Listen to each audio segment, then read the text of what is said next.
Hello, my name is Emily Atieno. I am 25 years old. I studied international relations at the University of Nairobi. Last year, I was a beneficiary of the Centonomy 101 scholarship, which I saw on Instagram page.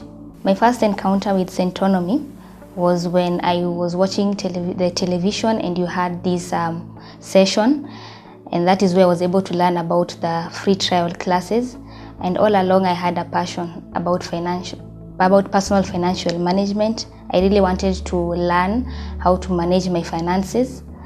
At that time, I can remember I was not really quite in employment, but I knew that one day once I start earning an income, I would really like to learn how to manage my own finances.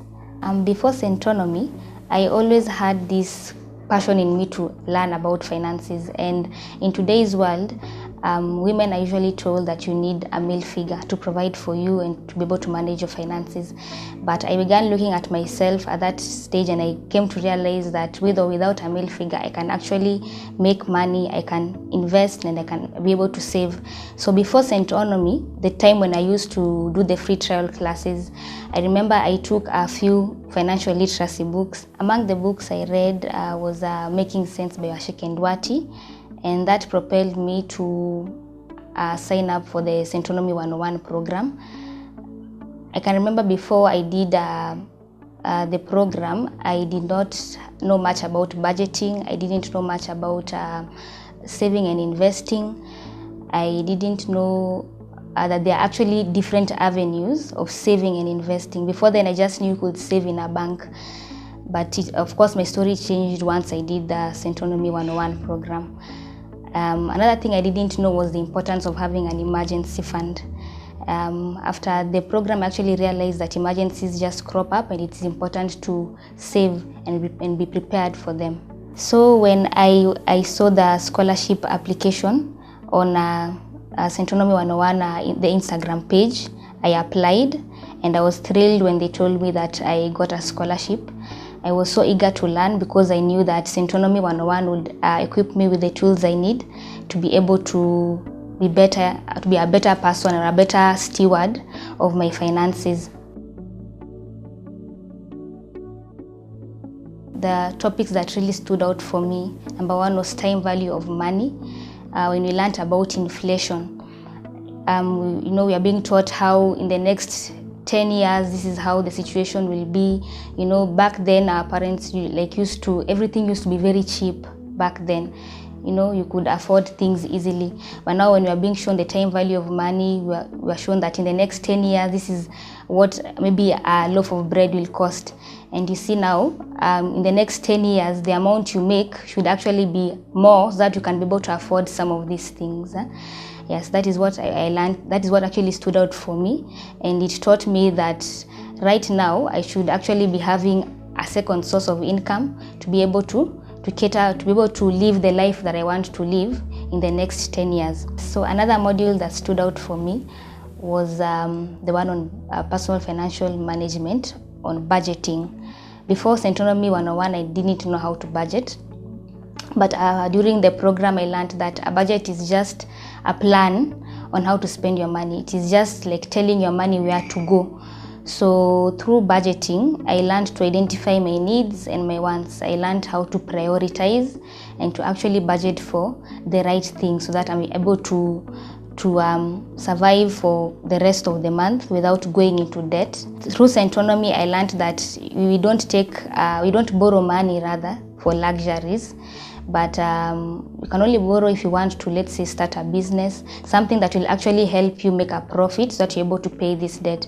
And I can say after Centonomy 101, right now I don't have any debts because I learned to be responsible. I learned to be, number one, content with what I have. I learned to live within my means and use the resources that I have for my day-to-day activities. In investment class, I learned that there are different ways to invest, and through investing, you allow your money to grow.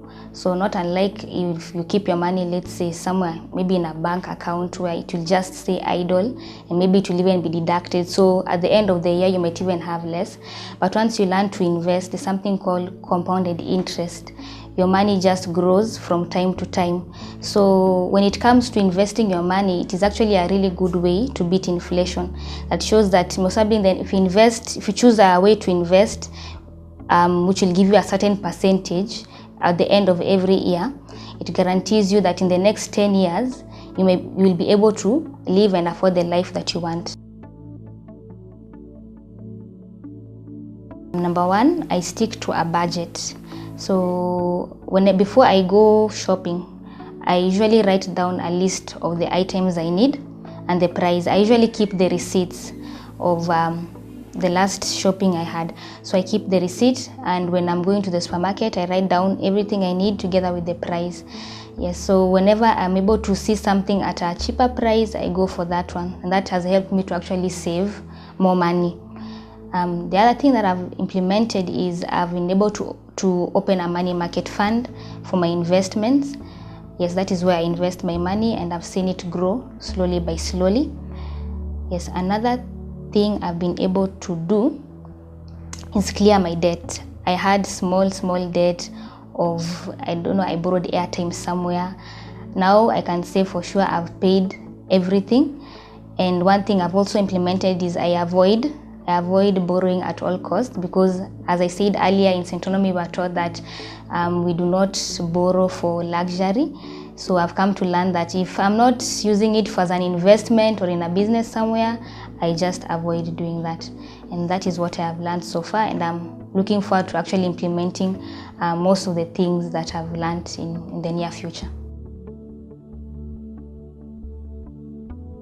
My advice to young people out there who have just completed university and you're about to join the workforce and you're wondering what you can do in the meantime, what I'll advise you to do is to join Centonomy, get to do the program, and you'll be able to avoid so many mistakes that I have made. And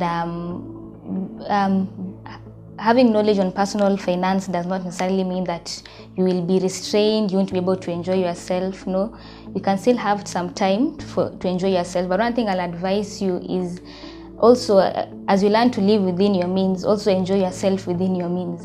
Don't go over budget, or don't try to copy your friends and see what they are doing. They have their lives, but now you have your own life. Another thing I'll advise you, and one thing that really worked for me when I finished campus, is don't just sit and wait for a job to come. I know you are applying for jobs and all that, but sometimes it might even take long. Some people might finish school and they are employed right away. If you have a skill that you can use it. If you can bake, use your skill and even earn some income. If you have maybe artistic skills, you can draw, you can paint, make drawings and sell them. Just look for something you can do. Because one thing I've come to realize, I've not worked for a very long time, but recently, just last year when I was still in my internship program, I came to realize that your financial freedom is not in the hands of your employer. It is you. It is you who's able to determine the life that you want to live. It is you who's able to make that income. Yeah. So no one has control over your finances. You're the only one who has control over your finances. So I'll advise you to join the program. It has really worked for me. It has changed my life. I had so many aha moments that I came across, and I just hope you'll one day get to join the program, and you'll see how much of a difference it will make in your life.